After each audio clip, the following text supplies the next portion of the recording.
भारत गांवों का देश है। जिस तरह देश को चलाने के लिए सांसदों का चुनाव होता है, राज्य सरकारों को चलाने के लिए विधायकों का चुनाव होता है, उसी तरह पंचायती राज व्यवस्था के लिए भी एक चुनाव की प्रक्रिया स्थापित की गई है। यह प्रक्रिया ग्रामीण क्षेत्रों में पंचायती राज व्यवस्था अर्थात स्थानीय स्वशासन के अंतर्गत लाई जाती है। यह अनुच्छेद 40 में पूरी तरह वर्णित है। इसको जारी करने के लिए 1957 में बलवंत राय समिति बनाई गई। यह समिति त्रिस्तरीय पंचायत चुनाव की सिफारिश कर रही थी। फिर 1986 में एक समिति बनी, सिंधवी समिति, जिन्होंने भी इस प्रस्ताव को सही ठहराया और ये कहा कि इसे संविधान से दर्जा भी मिलना चाहिए, अर्थात केंद्र सरकार के द्वारा इनको सहायता मिलनी चाहिए और संविधान में इसे दर्ज करना चाहिए। इस तरह 73वें संशोधन में इसे लाया गया और 1982 में इस व्यवस्था को लागू किया गया। यह पंचायती राज दिवस 24 अप्रैल 1993 को इसे जारी किया गया। यही कारण है कि पंचायती राज दिवस को 24 अप्रैल को मनाया जाता है। केंद्र सरकार और राज्य सरकार के चुनावों के लिए हमें केंद्रीय चुनाव निर्वाचन आयोग का सहारा लिया जाता है, लेकिन इस पंचायती राज व्यवस्था अर्थात स्थानीय स्वशासन के चुनाव के लिए राज्य चुनाव आयोग का गठन किया जाता है। इसका कार्यकाल 5 वर्ष का होता है।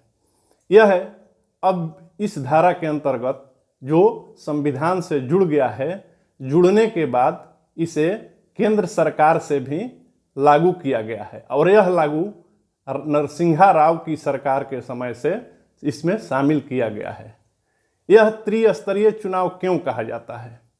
यह त्रिस्तरीय चुनाव इसलिए कहा जाता है, इसमें 3 तरह के चुनाव होते हैं: ग्राम पंचायत, पंचायत समिति और जिला परिषद।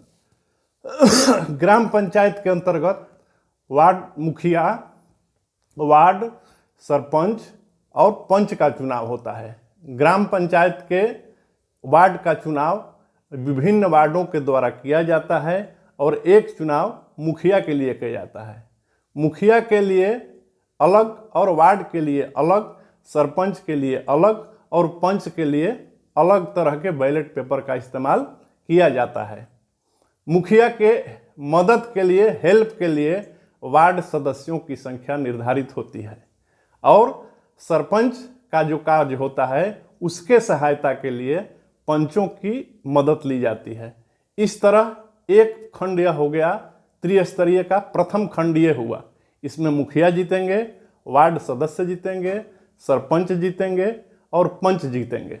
मुखिया सभी वार्ड के सदस्यों के द्वारा बहुमत में होना चाहिए, अर्थात आधे से अधिक वार्ड सदस्य मुखिया को समर्थन देने वाले होने चाहिए। सरपंच के सहायता के लिए जो पंच होते हैं, इनकी संख्या वार्ड सदस्यों के संख्या के बराबर होती है, अर्थात जिस पंचायत में जितने वार्ड होंगे उतने ही पंचों की संख्या होगी। सरपंच का कार्य न्यायपालिका से संबंधित होता है, लेकिन इसका अधिकार 10,000 तक के केस से ही संबंधित होता है और वह छोटे न्यायालय के रूप में सरपंच के द्वारा स्थापित किया रहता है। अब आते हैं पंचायत समिति में। पंचायत समिति में अगर बड़ा पंचायत है तो उसमें 2 समिति होंगे और छोटा पंचायत होगा उसमें 1 समिति निर्धारित किए गए हैं। पंचायत समिति का कार्य जब शुरू होता है तो पंचायत समिति से निर्वाचित सदस्य प्रखंड में प्रमुख का चुनाव करते हैं। प्रखंड में प्रमुख का चुनाव करने के लिए पंचायत समिति में सपोज दैट 20 सदस्य अगर हैं तो उसमें से 11 सदस्यों की संख्या जिसको सपोर्ट करेगी वही प्रखंड का प्रमुख बनता है। इस तरह प्रमुख का चुनाव होता है और यह दूसरा चरण होता है। तीसरे चरण में आता है जिला परिषद का चुनाव। जिला परिषद एक प्रखंड में एक ही नियुक्त होते हैं। लड़ने वालों की संख्या विभिन्न हो सकती है, लेकिन जिला परिषद से एक सदस्य जीतता है और ये तीनों समितियां आपस में मिलजुल कर काम करती है।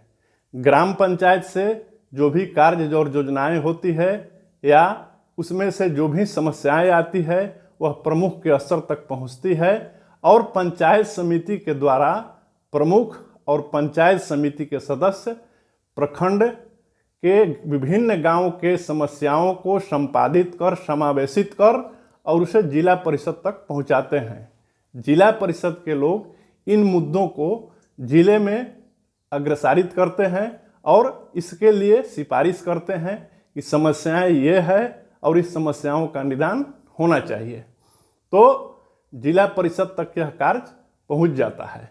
अब पंचायत समिति के सदस्यों का कार्य ये है कि इन्हें अपने पंचायत में समिति के जो सदस्य हैं उनको उस समिति के अंतर्गत जो भी समस्याएं आती है वे प्रमुख तक अग्रसारित करते हैं। इनको भी कुछ फंड मिलता है और वे अपने क्षेत्र में, अपने पंचायत समिति से जुड़े हुए क्षेत्र में उसका सहयोग करते हैं और उसके विकास में शामिल होते हैं।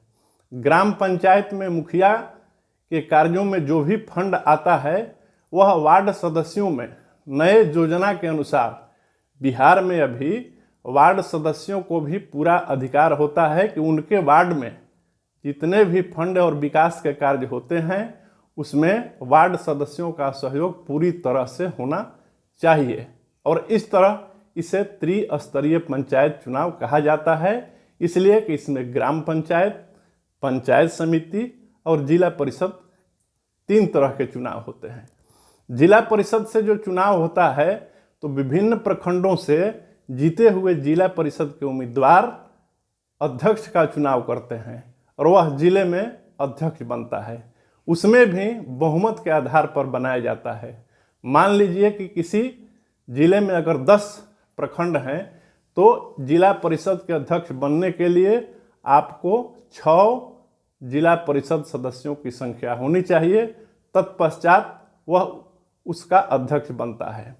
कुछ सीटें अर्थात मुखिया, वार्ड, सरपंच, पंचायत समिति और जिला परिषद में जो सीटें आरक्षित होती हैं उसमें आरक्षित उम्मीदवार ही लड़ेंगे चुनाव और जो सीटें अनारक्षित हैं उसमें अनारक्षित सदस्य ही लड़ेंगे। अर्थात अगर जिला पंचायत समिति से जिला परिषद के सदस्यों को अगर जिले में अध्यक्ष का चुनाव करना है और जिला अध्यक्ष अगर आरक्षित सीट है तो आरक्षित सीट से ही जीते हुए जिला परिषद के सदस्य में से अध्यक्ष का चुनाव होगा। अगर पंचायत समिति में जितने भी पंचायत समिति के सदस्य जीते होंगे, अगर प्रमुख के चुनाव में उन्हें अगर आरक्षित सीट है तो उसमें भी आरक्षित सदस्य ही प्रमुख बनेंगे। और ग्राम पंचायत में अगर मुखिया जो बनेंगे, अगर सीट आरक्षित है तो उसमें भी आरक्षित सीट से जीते हुए मुखिया ही उसके उम्मीदवार होंगे और वही चुनाव जीतेंगे। चुनाव के प्रक्रिया में जो प्रक्रिया भारत सरकार के अनुसार निर्धारित है, अर्थात इसमें जो भी नियम कानून मालूम हैं उसके अनुसार आपको पैन कार्ड होना चाहिए, आधार कार्ड होना चाहिए, वोटर आईडी होना चाहिए, ड्राइविंग लाइसेंस होना चाहिए, राशन कार्ड होना चाहिए। अर्थात वोट देने के लिए वही इसमें सहयोग करेंगे या देंगे जिनका उम्र 18 साल से अधिक है और उनके पास किसी भी निर्धारित मापदंड के अनुसार उनके पास ये कार्ड होंगे और वे चुनाव में शामिल हो सकते हैं, वोट भी कर सकते हैं और चुनाव भी लड़ सकते हैं। इस तरह पंचायती राज व्यवस्था चलती है। तो यह आपको कैसा लगा, जानकारी आपको कैसी लगी, इसे अपने मित्रों के साथ शेयर करें, लाइक करें और अभी तक इस चैनल को अब सब्सक्राइब नहीं किया है तो सब्सक्राइब करें, बेल आइकॉन को दबाएं और इस जानकारी को आगे तक पहुंचाएं। धन्यवाद।